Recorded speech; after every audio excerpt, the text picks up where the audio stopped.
राष्ट्रपती व थोर विचारवंत डॉक्टर सर्वपल्ली राधाकृष्णन यांचा आज जन्मदिन. हा दिवस आपण देशभर शिक्षक दिन म्हणून साजरा करतो. पहिल्यांदा सर्व गुरुवर्यांना वंदन करून मी माझ्या भाषणाची सुरुवात करतो. आज 5 सप्टेंबर शिक्षक दिन साजरा करत आहोत.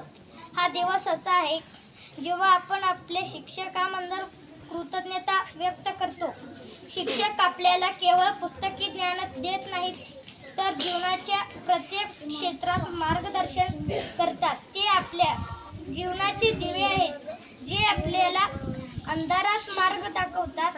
मी माझ्या सर्व शिक्षकांचे मनपूर्वक आभार व्यक्त करू इच्छितो, कारण तुम्ही मला फक्त अभ्यास करायला शिकवलं नाही, तर एक चांगला माणूस व्हायलाही शिकवलं.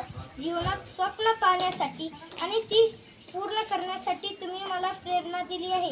आज मी जो काही आहे त्याचे श्रेय तुम्हाला जाते, कारण तुमच्या प्रेरणाशिवाय कल्पना करता आली नसती.